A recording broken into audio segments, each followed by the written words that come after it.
¿Qué tal? Bienvenidos a Encuentro Informativo. Se habla mucho de la deuda externa, quién la va a pagar. Hay un proyecto de ley para que la paguen los que la fugaron. ¿Cómo va a suceder eso? Para explicárnoslo va a estar Adrián Albor. Porque se habla mucho en los medios, pero se explica poco. Justamente, uno de los problemas que tiene la política últimamente es que se debaten poco las ideas y lo único que hay es violencia y odio. También vamos a estar hablando de eso con Luis Arias, ex juez y concejal del Frente de Todos. También vamos a hablar un poquito del censo y las estadísticas que arrojó y cómo se sigue distribuyendo la riqueza y el trabajo. Y para cerrar, Villa, ¿puede ir preso? Bueno, todo eso y mucho más. Bienvenidos a Encuentro Informativo. Bien, se lanza la votación. Bien, resulta aprobado con 37 afirmativos, 31 negativos. Se comunica a la Cámara de Diputados de la Nación. No habiendo más asuntos que tratar, queda levantada esta sesión. En Argentina se profundiza un ajuste que están pagando los que menos tienen, un ajuste que es dirigido por el Fondo Monetario Internacional, pero aplicado por el gobierno de Fernández. Que hay que pagar, hay que pagar. Las deudas están para pagarse. Ahora, si vos vas con una zaraza que no se sabe quién pone la plata, el ministro ya van 2 veces, para no decirte 3, pero porque la primera es la conferencia de prensa, pero van 2 presentaciones, una en diputados y otra en senadores, donde vos decime quién pone la plata. Este acuerdo nos permite poder tener un perfil de políticas públicas en el cual el Estado va a poder jugar un rol también para el desarrollo de mediano plazo, invirtiendo más en infraestructura pública, en desarrollo científico y tecnológico. Mira, yo creo que lo primero que tenemos que discutir es la legalidad o no legalidad de la deuda que tenemos. La legalidad. Porque si no discutimos eso, estamos en un problema. La deuda externa es una deuda que es ilegal, ilegítima de todo punto de vista que lo mire. ¿Es ilegal, Lacha? Es ilegal e ilegítima no porque pero vos decís que no no hay que pasó por el pagarla, Congreso, no hay que claro, pagarla. obviamente. El acuerdo con el fondo tiene que ser parte de un plan económico, de un plan que nos diga cómo vamos a volver a crecer en la Argentina, que nos diga cómo vamos a ser un país más federal, con producción y trabajo en cada una de las provincias. Tenemos que volver al federalismo. No puede ser que el ajuste lo tenga que pagar el sector privado, mientras que el sector público aumenta la fiesta. Entonces, a nosotros nos parece altamente reprobable. Nosotros no avalamos un default. Lo que nosotros decimos es que hay que honrar las deudas, hay que pagarle al fondo, pero que el ajuste lo tiene que hacer la política. Es hora que el sector financiero y los empresarios argentinos reconozcan que en la Argentina también hay argentinos y argentinas que necesitan, que no pongan cara de distraídos. Justamente para hablar de quién paga la deuda, tenemos invitado a Adrián Albor, abogado, penalista, docente universitario y alguien que viene siguiendo este tema de hace rato y a quien quiero preguntarle, ¿quién va a pagar esta deuda, Adrián? Bueno, gracias por la invitación. Lo primero que nos tenemos que preguntar es si, como siempre, si corresponde. La deuda, más que nada, como siempre, a ver, yo entiendo esa discusión también, si corresponde pagarla o no. Digamos, uno puede ser muy voluntarioso y decir no hay que pagarla. A mí no me asusta el cuco de no pagar la deuda, pero sí es cierto que las consecuencias pueden ser impredecibles. Sí. Desde esa perspectiva, soy una persona de casi 50 años, yo me acuerdo que la deuda siempre la pagó el pueblo. Entonces la pregunta es si esta vez también la va a pagar el pueblo. Si nosotros analizamos la deuda desde el punto de vista de su legitimidad, el Fondo Monetario Internacional violentó su propia normativa cuando prestó dinero a la República Argentina con el único objetivo de conseguir la reelección de Mauricio Macri, es decir, que nos sobreendeudaron y ni siquiera cumplieron con el objetivo que tenían. El Fondo Monetario Internacional tiene una reglamentación que impide prestar dinero a países en los cuales hay procesos claros de fuga de capitales. Sí. Durante los 4 años del gobierno de Macri se fugaron cerca de 90.000 millones de dólares. Vos recordarás en los últimos tiempos de Cristina que había restricciones a la compra de dólares, el famoso cepo al dólar. Sí, que Macri lo sacó y lo tuvo que volver a poner al final. Sí, pero aparte era una cosa tan divertida, porque de golpe podíamos comprar 5 millones de dólares todos los meses. Yo siempre para el 28-29 les avisaba a mis amigos, miren muchachos que se está por terminar el mes, ya compraron sus 5 millones de este mes. Entonces ahí te das cuenta que esas medidas que fueron demonizadas eran medidas que eran absolutamente necesarias para nuestro país para evitar lo que en definitiva pasó, ¿no? Si yo, qué sé yo, imagínate que estamos en el norte de América donde un presidente dice, muchachos, hay que dejar de matar búfalos porque nos vamos a quedar sin búfalos. Y otro candidato dice, no, no puede ser, no nos pueden prohibir la libertad. Y un día no hay más búfalos. Bueno, eso es lo que pasó con los dólares. Y vos pensás que la totalidad de la plata que prestó el Fondo Monetario y otro tanto, igual, es lo que se fugó entre diciembre de 2015 y diciembre de 2019. Estamos hablando de cerca de 90.000 millones de dólares. En el exterior, depósitos de argentinos en el exterior, hay cerca de 400.000 millones de dólares. Hay un PBI, viste que siempre se habla del PBI. Bueno, hay un PBI afuera, escondido, de los cuales solamente una cuarta parte, no llega a una cuarta parte, está declarada por los tenedores argentinos. Y ahí es donde entra el delito. Porque en sí mismo, tener dinero en el exterior no es un delito. La fuga en sí misma no es un delito. Ahora, cuando esa fuga viene de la mano del ocultamiento de ese patrimonio que vos tenés en el exterior, ahí sí es lo delictivo porque ahí estás en presencia del delito de evasión. Pero más allá de eso, lo que tenemos que entender es que no existe un derecho humano a ahorrar en dólares. Digo, no es que podemos decir, invoco mi derecho humano a ahorrar en dólares. Que los argentinos ahorren en dólares provoca un efecto negativo en la economía argentina. Esto es la devaluación de la moneda. Como si fuera un producto cualquiera, el dólar, cuanto más querés, más sube el precio. Y eso significa que, en contraposición, nuestra moneda se devalúa. Sí, del otro lado te dirían que es al revés, que como la moneda se devalúa, la gente ahorra en dólares, que es la manera de alguna manera, conservar el poder adquisitivo. Está clarísimo. Yo tengo edad suficiente para acordarme del tipo que dijo, el que apuesta al dólar pierde. Y bueno, eso no fue hace tanto. No fue hace tanto. Fue bastante. Estamos hablando... bueno, no me acuerdo, ¿no fue Reston? ¿No era Reston el que dijo eso? Bueno, no importa quién lo dijo, pero el que se quema con leche ve la vaca y llora. Está claro que es necesario digamos, lo principal es la recuperación de la confianza. Siempre se ha dicho, un brasilero no sabe cuánto cuesta su casa en dólares. No, y está todo nosotros no sabemos cuánto cuesta nuestra casa en pesos. En dólares sí sabemos. Digamos, tenemos una cuestión de un bimonetarismo que cuesta salir de eso cuando cualquier movida, estamos hablando de desanclar los precios nacionales de los internacionales y aumenta el petróleo en el mundo y nosotros aumentamos nuestro combustible, que es nuestro. Digo, justo es el peor momento donde hasta Estados Unidos tiene la inflación más alta, no sé. Sí, pero si vos querés desanclar los precios internacionales, que no repercuta la suba del petróleo, porque vos ponele que tu mamá te hace torta de manzanas con las manzanas del árbol que tiene en el fondo de tu casa. Sí. Aumenta las manzanas, que no te hace más torta de manzanas, las tiene, o sea, el petróleo es nuestro. Nosotros le ponemos el valor al petróleo argentino. Desacoplalo de lo que lo vas a vender al exterior. Pues si no, es toda una gran mentira. Bueno, es lo mismo que se le pide siempre al campo, que vendan en el país a un precio diferenciado del que venden en el exterior. Y vos sabés que Rodolfo Walsh, en su carta abierta a la Junta Militar, hablaba de los programas de miseria planificada. Y claramente, los 4 años del macrismo, lo que hicieron fue destruir la capacidad adquisitiva del salario para generar excedentes exportables a precios internacionales.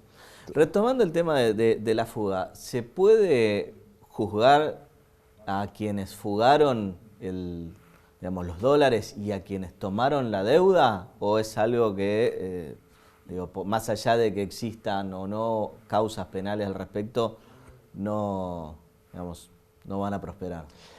Mirá, como te decía hace un ratito, la fuga de los dólares es delictiva en la medida que venga de la mano de evasión fiscal. Si no, vos podés, mientras que vos declares en tu declaración jurada de bienes personales... Tener bienes en el extranjero, sea dinero, sea otras cosas, no más allá de la inmoralidad que esto implica, porque es dinero que no se va a afectar al crecimiento de nuestro país. Digamos, un país debería, los habitantes de un país deberían tener activos en el exterior una vez que tu país está totalmente desarrollado, ¿no? Porque si no nos llenamos la boca de empujamos todo para el mismo lado y resulta que cuando se pide un mínimo esfuerzo siempre cae en cabeza de los siempre relegados. Entonces, desde esa perspectiva, lo que sí podría ser delito, lo que sí es delictivo, es el incumplimiento de los deberes de funcionario público, que implica tomar deuda al solo efecto de financiar la fuga.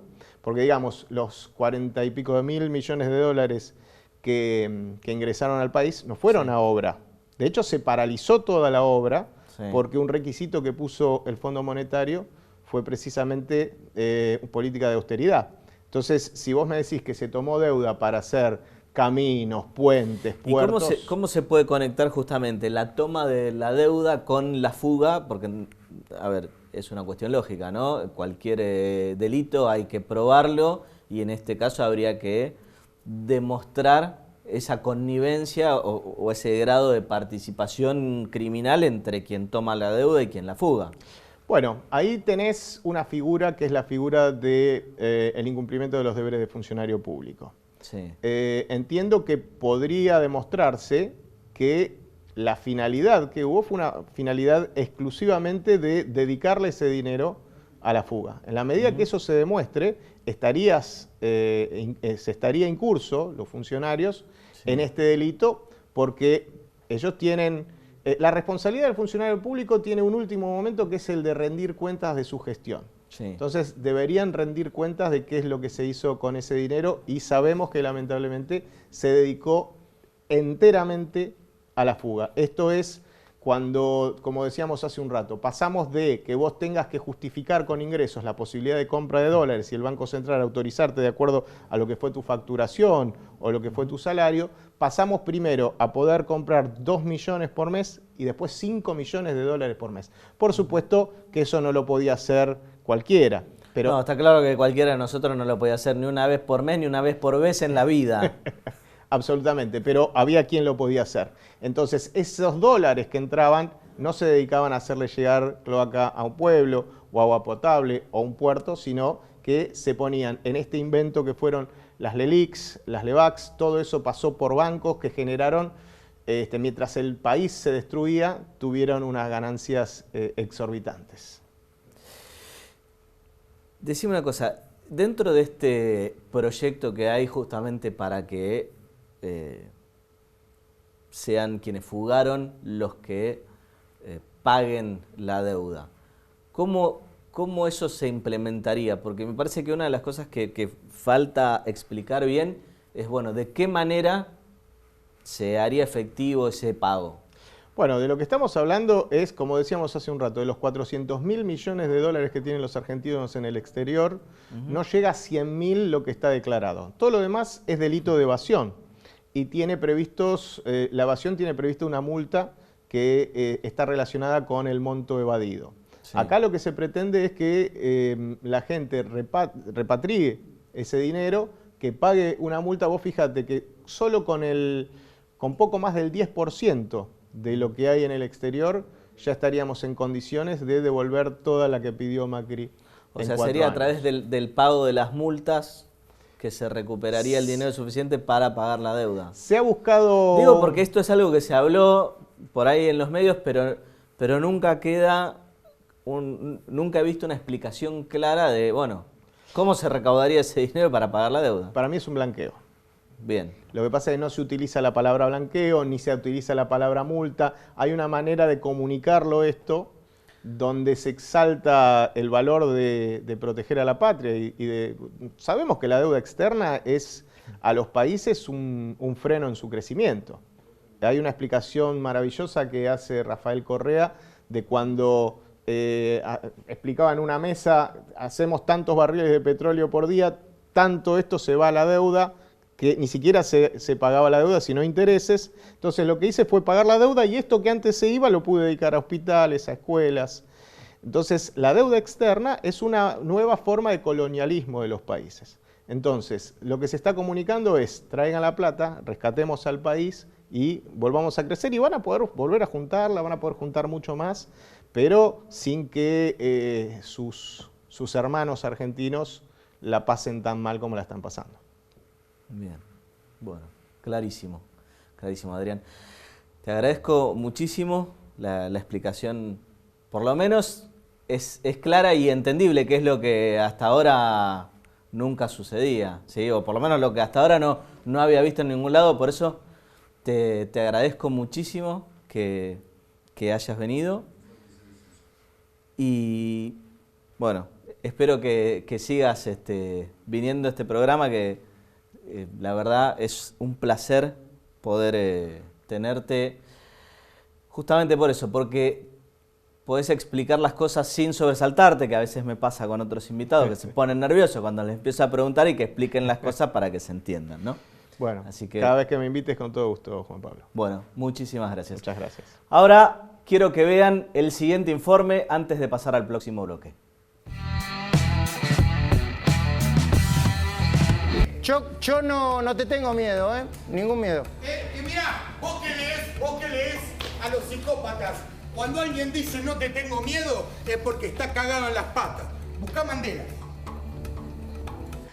Ahora, un día por televisión veo la cara de Jorge Macri y los empoma con la coparticipación, cuando Larreta y Alberto habían hablado, según cuentan ellos, sobre todo Larreta, que se habían mensajeado y de repente en televisión se entera Macri y todos que les afanan el punto de la coparticipación. Digo, ¿te la ponen por atrás sin vaselina? Vos decís, boludo, estábamos todos juntos contándole al pueblo algo y de repente me fanás guita en el medio de la pandemia que tiene un cinismo.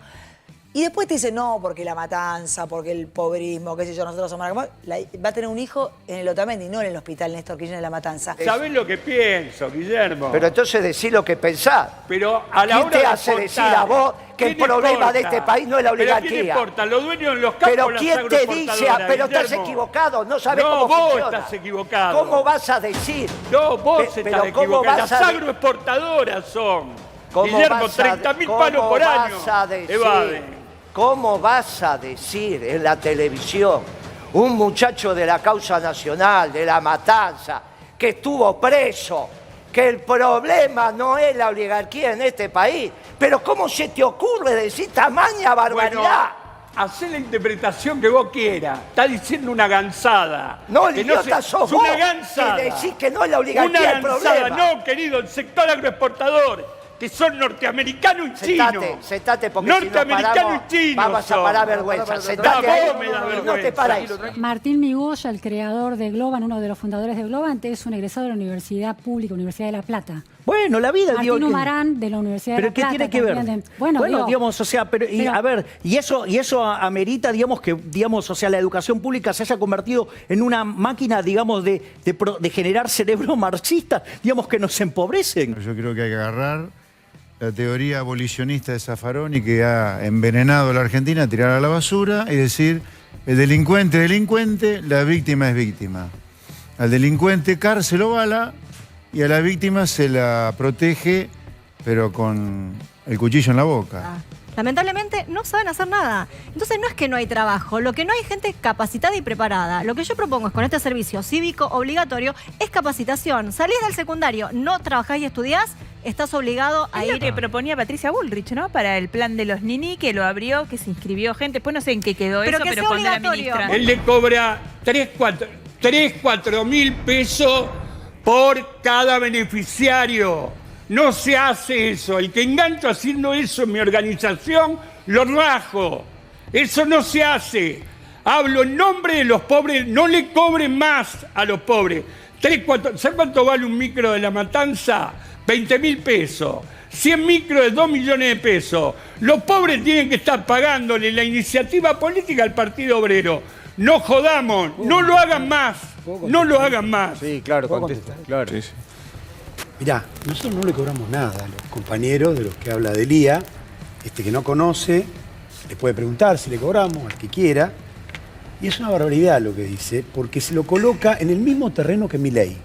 Exactamente lo mismo dice Milei, me han denunciado, la ultraderecha me ha denunciado, me ha hecho una campaña enorme. Es exactamente lo mismo que dice la ultraderecha. Es decir, que los que él dice que le hacemos el juego a la derecha, acá el que le ha hecho el juego a la derecha. ¿Y dónde sale la plata de los micros, Beliboni? ¿Me dejás hablar? Sí, pero cuente de dónde sale la plata de los micros. Déjame terminar de hablar. ¿Y dónde sale la plata de las carpas? Si vos querés, me invitás. No le cobres más a la gente, Beliboni. No No le cobres más. Los pobres no quieren pagar más. El día es un hombre que estuvo preso y fue abandonado por el gobierno. Y estaba resentido en una época, ahora parece que no, con todo el gobierno. Pero no quiero agarrármela con Delía, porque yo sobre Delía tengo una historia. Y no quiero hacer de eso una cuestión ahora, porque me parece que hay temas más importantes. Delía nos dio vuelta la cara cuando mataron a Costequi y Santillán. Y podés traer a la a los compañeros. A los compañeros. Vos me Se escaparon ustedes, dejaron los cadáveres de los pibes tirados. Para hablar del peligroso curro de la violencia, invitamos a Luis Arias, ex juez y concejal del Frente de Todos. ¿Qué tal, Luis? ¿Cómo estás? ¿Qué tal? ¿Cómo te va? Un gusto estar aquí. Me preocupa esto de ver que cada vez más en la tele la forma de comunicar, en general el discurso político, va tomando cada vez más violencia.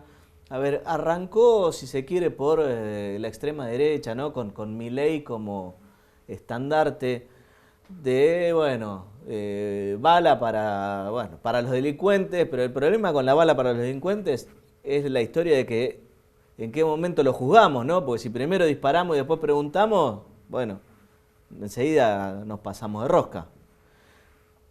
Y después, ver esto que el discurso cada vez más, ¿sí?, se va tornando más y más violento, y esto que antes era por ahí patrimonio exclusivo de algunos programas que eran como más escandalosos, donde siempre se veía este show de que están todo el tiempo por terminar las piñas, qué sé yo, cada vez se empieza a ver más seguido y entre gente que no parecería lógico que pase.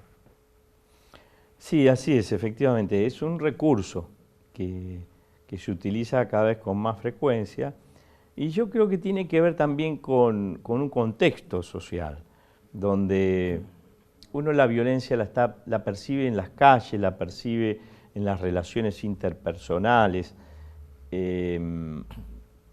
La salida de la pandemia nos ha dejado este fenómeno que yo creo que no terminamos de comprender y dimensionar, pero tal vez tenga que ver con que nos dimos cuenta que somos finitos, que las cosas hay que hacerlas rápido porque nos podemos morir en cualquier momento.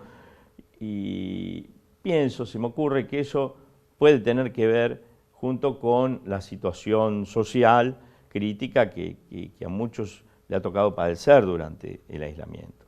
Sí. Por eso uno nota más violencia en general y es muy difícil en el ámbito político discutir con razones.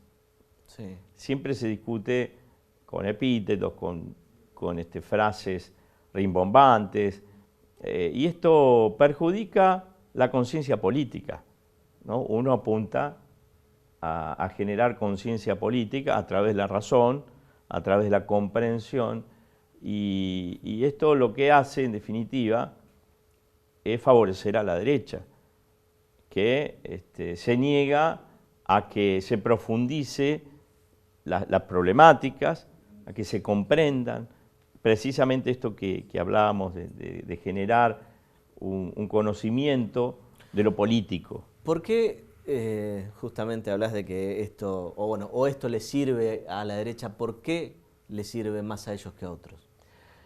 Porque la derecha es partidaria del orden, porque la derecha es partidaria en un orden conseguido, forjado a partir de las violencias, no solamente interpersonales, ¿no? Recién se hablaba de Costequi y Santillán, pero ¿cuántas víctimas hemos tenido por violencias interpersonales? Pero también las violencias simbólicas, las violencias psicológicas, el orden para la derecha se consigue de ese modo. Entonces nosotros a la prepotencia del discurso que se basa en el miedo, en el odio, tenemos que oponer las razones. Y es muy difícil en este contexto, eso es lo que yo advierto permanentemente en este tiempo. ¿Vos creés que últimamente se ha instalado un odio hacia el pobre que se ve por ahí más en el tema de los planes sociales, pero que en el fondo lo que refleja es el odio y el desprecio a la pobreza? Sí, así es, así es. Lo notamos, creo que lo que hay en el fondo es una gran aporofobia, el odio a los pobres. Camuflado con muchas interpretaciones, ¿no? Que tienen que ver con los planes, con las ocupaciones de tierra y muchos fenómenos que se dan en el ámbito de los sectores más relegados, sí, efectivamente. Sí. Pero también con el individualismo, la exacerbación del individualismo, que hace que uno piense en uno y no ponga su corazón, su pensamiento en la otredad, en ver lo que le está pasando al vecino. Te cambio un poco el tema. ¿Vos alguna vez tuviste el coraje de enfrentar desde tus sentencias a las energéticas con un costo altísimo desde lo personal? ¿Alguien hoy les pone freno a las energéticas? Bueno, la matriz de nuestro sistema energético no fue cambiado. No hubo demasiadas modificaciones, salvo en lo que atañe a la tarifa. Es decir, se ha puesto un límite a la enorme rentabilidad que tenía todo el sector energético, uno de los más beneficiados. Pero nunca se ve una exigencia de la contraprestación de la reinversión, ¿no? Porque no vemos grandes obras en materia de ningún servicio energético. Bueno, claro, sí, porque reparten dividendos, porque se llevan el dinero, lo fugan, digamos, pero no hay inversiones, no hay demasiadas inversiones, efectivamente. Y esto responde a que no hemos salido de esa matriz de los 90, que justamente estableció como varios anillos en el sector energético, por ejemplo, ¿no? Todo lo que era SECVA se lo quedaron dos distribuidoras. Luego los segundos anillos son los provinciales, de menor rentabilidad, con las 4 distribuidoras eléctricas que actualmente tiene la provincia de Buenos Aires, por ejemplo, y después los sectores que no eran rentables, que se manejan con cooperativas en el interior. Esto fue el esquema de los 90, sin posibilidad de subsidios cruzados, donde, digamos, los sectores más beneficiados puedan subvencionar a aquellos más postergados. Y bueno, no hemos salido, no tenemos una ley general de servicios públicos, cada servicio público se rige por su sistema, por su marco regulatorio. Y sobre todo no hay controles efectivos. Y no hay controles efectivos porque es un sistema críptico, los entes reguladores tradicionalmente han sido cooptados por las propias empresas energéticas. Y bueno, seguimos importando gas, GNL, a un precio altísimo de $7. Se dice que Rogelio Pagano, un personaje que no es muy conocido, más que contar la plata, la pesa, ¿no? Digo, ¿qué responsabilidad o qué debería hacer este hombre o qué se le debería exigir para que no siga fugando el dinero? Se deben revocar esas concesiones que este personaje, que fue en algún momento vinculado a otros empresarios de la producción, como Marcelo Mildring. Él tenía una distribuidora eléctrica en Salta, DESA, distribuidora eléctrica de Salta. De golpe se presentó en la provincia de Buenos Aires cuando las empresas al inicio del mandato de María Eugenia Vidal tenían baja rentabilidad, heredada del kirchnerismo. Las compra a bajo precio por la baja rentabilidad y luego María Eugenia Vidal le aumenta las tarifas y pasa a ganar millones. Y lo compra con un crédito offshore, no invierte él de su bolsillo, ¿no? Es decir, esto, para sintetizarlo, sería así. Yo te digo, vos, vamos a poner un kiosco, vos me decís, no tengo plata, no importa, conseguimos un crédito, pero además de eso, digamos, eliminamos todos los kioscos de la ciudad de Buenos Aires y ponemos la golosina al doble de lo que vale. Este es el negocio que hicieron, ¿no? Para decirlo de un modo burdo, pero que se entienda. Sí. Este es el negocio que hizo María Eugenia Vidal con este empresario que pasó a ganar cientos de millones luego de esa concesión que se quedó con las 4 distribuidoras eléctricas, algo que nunca había sucedido en la provincia de Buenos Aires y que le dio gran rentabilidad, ¿no? Pasó a ganar 2.500 a 3.500 millones en 2017, 2018, en fin.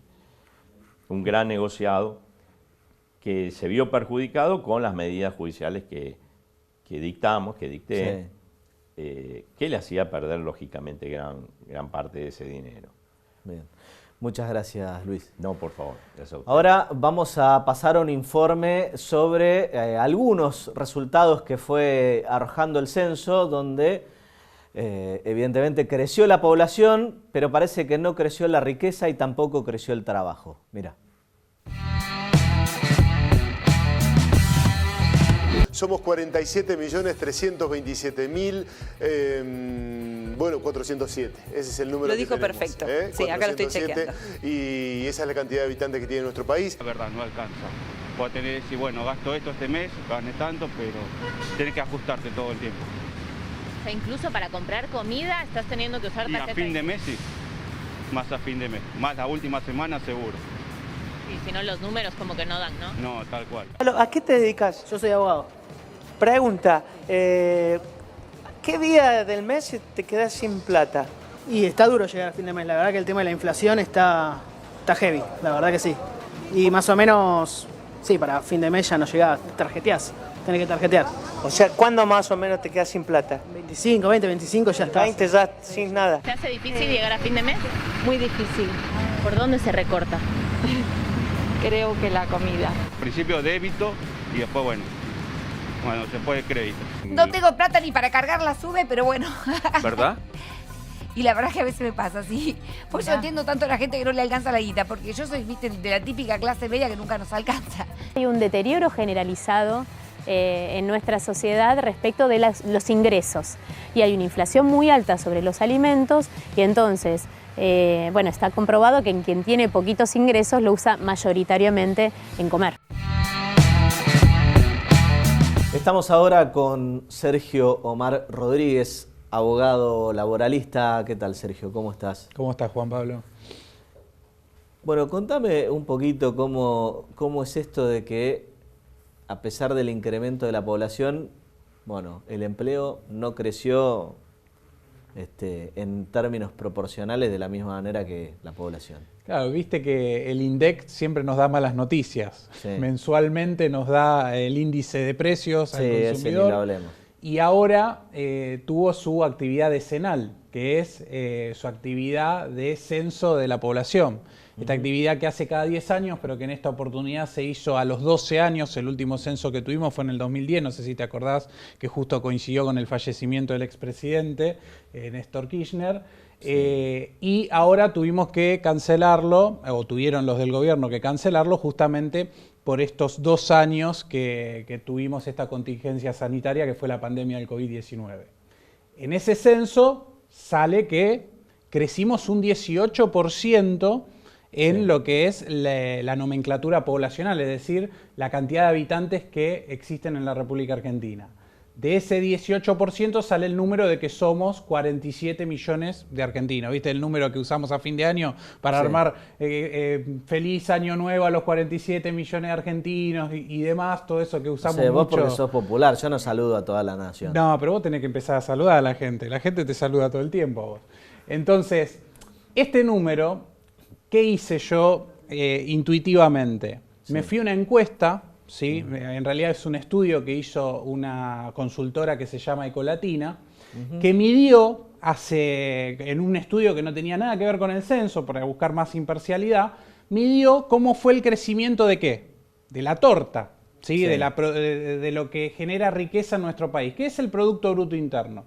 Y lo midió del 2011... ¿sí? Sí. Hasta el 2021, pero también hizo la medida sin el plano de pandemia, que es hasta el 2019. Hasta el 2019 la Argentina decreció en su Producto Bruto Interno un 12%. Apa. Y después de la pandemia, como tuvimos 10 puntos de caída... El Producto Bruto Interno medido en... Anualmente, ¿sí? ¿Pero en qué moneda? No, en la nuestra, Pero a lo que voy es, después con la pandemia tenemos un 4% más. Por eso te digo que hay dos mediciones que habría que ver, porque los 10 puntos de caída se miden en 4 puntos en 2 años, que serían un 16%. Si nosotros tomamos, o sea, la torta del país, es decir, lo que se mide en riqueza, y lo comparamos con el crecimiento poblacional, nosotros tenemos una torta más chica para repartir entre más gente. Y si vos mirás la estadística hacia adelante, es decir, nosotros crecimos aproximadamente 7 millones de habitantes en 12 años. Sí. Podemos llegar a creer que si este incremento del 18% se da sobre esta base, vamos a tener más o menos de acá a 10 años 9 millones y medio más de personas que van a habitar nuestro país. Es indefectible que esa torta tiene que empezar a crecer, porque ahí es lo que sucede cuando empezamos a ver que hay más delincuencia, que hay más pobreza, que la gente en la calle está harta de los políticos, harta de todo tipo de situación, porque obviamente se empieza a ver mucha más desigualdad, porque nosotros estamos hablando lisa y llanamente de estadística, pero el Producto Bruto Interno no es como la estadística del Producto Bruto per cápita que vos la dividís por la cabeza, no, después está la distribución de eso, y no es una distribución simétrica, es asimétrica, o sea, hay mucha gente por debajo de la línea de la pobreza y la indigencia en nuestro país. Sí, y ahora la eterna discusión que se da, ¿no? ¿Esto es exclusivamente problema de que contratar en este país le resulta caro al empresario o qué otras cuestiones hay de fondo? Bueno, ahora salen todos los gurús. Viste que esta última semana empezaron a salir todos los maestros del quehacer, en especial los de la antigua administración, que empiezan a sacar brillo cuando obviamente esta administración está en la contienda del día a día, viendo si relanza su gobierno ahora el 25 de mayo, vamos a ver con qué medida. El tema es que... Que no le hagan la guerra a la inflación otra vez porque la están perdiendo por paliza. Sí, el tema es que ahora todos saben cómo hacer. Mira, Juan Pablo, yo voy a decirte algo políticamente incorrecto. La realidad es que la cosa parece que se está estabilizando. Si vos mirás los números macro, y si vos mirás, por ejemplo, el 7%, yo he venido a este programa y hemos hablado de 2 dígitos de desempleo. Y hoy uno tiene que ver la estadística, después vemos el análisis cualitativo, ¿sí? Porque es otra cosa. No, si vamos a meter todo el empleo informal... Claro, bueno, pero nosotros cuando analizábamos la vez pasada por lo malo, también analizábamos el mismo número. Entonces, Nobleza obliga que si hoy tenemos un 7% de desocupación, hay algunas estadísticas como la balanza comercial, las exportaciones, que se está saneando la macro, pero la macro no es la que le afecta al bolsillo a la gente, entonces a la gente no le importa, no lo ve. Entonces, cuidado con estos discursos de, no, esto no saben nada, nosotros vamos a saber hacer, porque están peleándose, en especial la oposición, a ver quién estrola la calecita en el próximo gobierno, ¿sí? Y nosotros tenemos que, todos a nivel social, tratar de calmarnos un poco y ver cómo salimos todos para adelante, ¿sí? Así que creo que estamos en una circunstancia donde tendríamos que empezar a evaluar, cuando vos llegás a picos de desempleo cuantitativo bajos, vos tenés que empezar a aplicar el nivel cualitativo, que ¿cuál es? Sí, la gente tiene trabajo, Juan Pablo, pero no le alcanza, no llega a fin de mes. Entonces, ¿cómo hacemos para mejorar esos ingresos? Por eso las paritarias, por eso, como estamos en un tiempo de recomposición salarial, salen estos muchachos a empezar con la indemnización, con la flexibilización, la reta que salió ahora que dijo que si él es candidato a presidente va a cambiar el sistema indemnizatorio, el sistema previsional, siempre la misma cantinela. Sí. ¿Vos crees que de alguna manera esta mejora en términos económicos o macroeconómicos puede derramar, como en algún momento decía nuestro anterior presidente, o las mejoras justamente de las condiciones salariales van a pasar por otro lado? Mira, Juan Pablo, cuando la cosa no derrama, cuando la copa de agua no derrama, hay que pegarle en la base para que salpique, ¿sí? Aunque sea que salpique, claro. Entonces, del Estado, surge ese derramamiento. Ahora, si el Estado está que le tiembla la mano para agarrar la copa, y bueno, estamos en un problema, que es un poco la interna esta que tiene el gobierno, entre si tocamos el botón, sino que el presidente sale y dice, miren que es necesario que me acompañen para subir las retenciones. Después sale el ministro y dice, no, nosotros no vamos a tocar las retenciones. Entonces, hay que tener un plan, y a ese plan... Un poquito de coraje hay que agregarle, ¿no? Claro, porque si no después lo hacemos enojar a Casero y Casero sale diciendo el flam y golpea las mesas. Basta de hacer enojar a Casero, muchachos. Hagan un plan, juéguensela por los ideales. Si están en el gobierno, gobiernen. Que la oposición parlotee esto. Después ellos tienen otro problemita, la oposición que tienen a Milei ahí que le está comiendo los talones, que nadie habla de ese problemita. Entonces, ahí o se reconcilian de vuelta a Larreta o Macri, o lo meten a Milei con los halcones. Ellos tienen su problema, nadie habla del problema de ellos. Que el gobierno se encargue de que esa copa rebalse y hay que poner plata en el bolsillo de los laburantes y no creer que la inflación se genera porque vos pones plata que después se inyecta en el consumo. Eso no, el Estado tiene que tener una cartera de políticas claras y contundentes que la gente diga, bueno, mira, esto se está haciendo para redistribuir la torta más equitativamente. Muy bien, Sergio, muchísimas gracias por venir. No, por favor, un placer. Ahora vamos a pasar a un informe sobre la situación de Felipe Pettinato, que parece que se complica un poquito más. Mira. El informe preliminar asegura que no se encontró ningún artefacto eléctrico que pudiera considerarse como el iniciador del incendio. Y además, dice, no se descarta que en el suceso hayan utilizado una sustancia líquida que haya funcionado como acelerante de la combustión. Como consecuencia del humo negro, del polvo que se desprende de los matafuegos, del agua misma, en estas condiciones quedó el pasillo que ahora está custodiado por un agente de la policía de la ciudad. Yo a Melchor no lo conozco, no lo conocí. Yo lo único que puedo decir es lo que a mí me contaba Felipe. Yo no tengo nada en contra de Melchor, eso quiero aclararlo.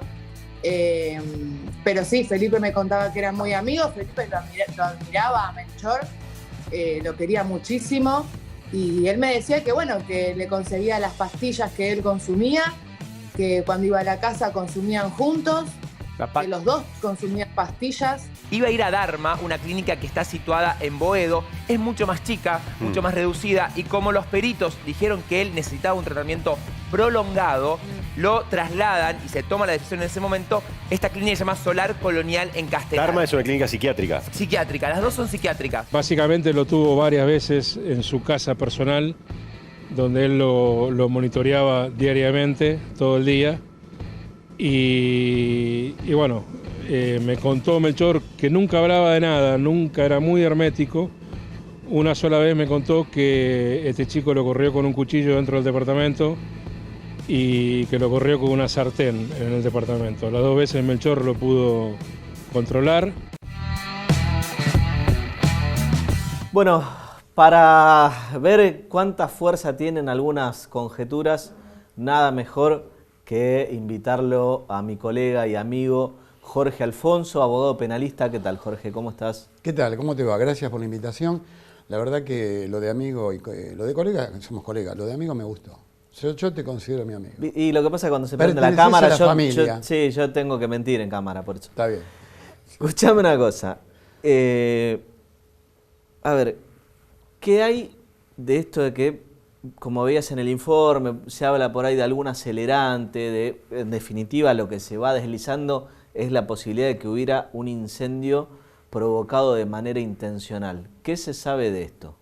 Acá hay indicios en forma general, pero cuando nosotros tenemos que tener la sumatoria de toda la prueba, no podemos llegar nunca ni al mínimo de sospecha para decir que él tuvo algún tipo de responsabilidad penal.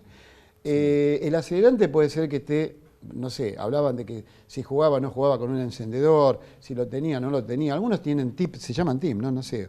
Algunos le dicen muletilla a las palabras, pero estos son tips que uno maneja con las manos, otros tienen hilo, ¿viste? O se manejan con virome, otros tienen celulares porque parece que confía más en el celular, tenerlo en la mano para poder expresarse. Lo que sí hay en concreto es que ocurrió un hecho lamentable y fatal.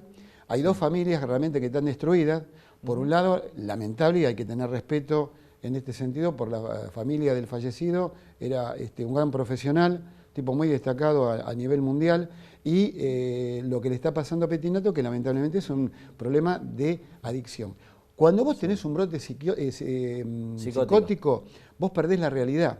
Yo te lo sé al tener tantos juicios orales y he escuchado tantos profesionales ante las preguntas que en el contrainterrogatorio, uno evalúa y escucha y sabe, y uno detiene. Entonces yo digo, el brote psicótico, uno pierde la realidad.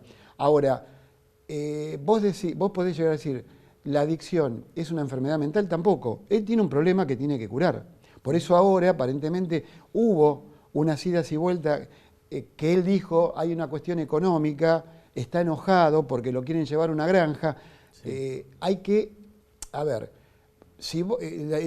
la ley de salud mental hay que cambiarla. Esto es fundamental, porque vos necesitas el consentimiento de la persona que está afectada de la adicción como para que se pueda internar, y si no, no se Pero puede. si no, vos tenés que esperar la evaluación de todos los médicos, psiquiatras, psicólogos y el equipo interdisciplinario para determinar si él tiene que estar en una granja para desintoxicarlo o lo que sea.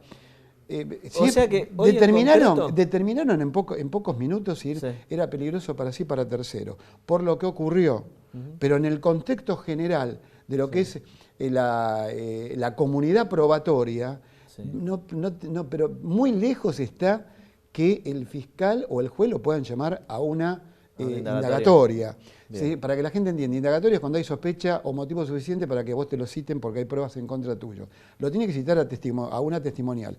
Relatar, que él relate. Si en el relato, cuando él comienza a relatar o en el albor del relato hay un indicio que pueda llegar a sospecharse algún tipo de responsabilidad objetiva desde el punto de vista penal, ahí entonces paran la testimonial, y se tiene que convertir llaman a un fiscal, llaman a un fiscal de turno para que lo represente con un abogado defensor de turno también. Te cambio un poco de tema, me parece que está claro que por el momento no hay ningún elemento que lo complique. Te cambio un poco de tema. Se está hablando mucho, y también de esto te quiero preguntar, a ver si es producto de opinólogos, de la posibilidad de que Villa vaya preso. ¿Qué hay de cierto o de probable sobre la posibilidad de que Villa vaya preso? ¿Me lo preguntás en serio? Te lo pregunto como penalista, lo vengo escuchando y vengo escuchando colegas nuestros hablando de que podría ir preso. Entonces te quiero preguntar a vos, que yo sos creo que penalista. los colegas que vos escuchaste tendrán que pasar de vuelta por la Facultad de Derecho y estudiar pero un poco. dejá de mandar a todo el mundo a la facultad, no es así, Jorge. pero es una cuestión lógica. Yo te voy a explicar. Hubo un destacado abogado que es Martín Apolo, que presentó una exhibición de prisión y el juez le dijo, no es el momento procesal para que yo lo tenga que resolver.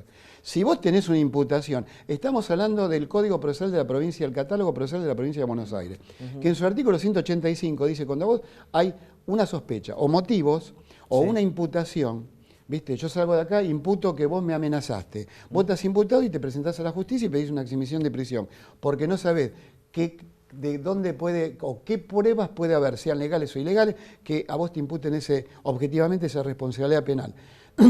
Le dijo, no es el momento oportuno para resolver. Señor juez, la exhibición de prisión ante una imputación o directamente o una denuncia de cualquiera, vos la tenés que resolver. Sí, eso no como dijo el juez, decir... no, todavía tengo que esperar a ver si lo llamo indagatoria. No, la verdad me quedé totalmente desconcertado. Lo hablé con otros colegas para ver si mi mente estaba un poco frágil en algunos detalles y me dijo, doctor, tenés toda la razón del mundo.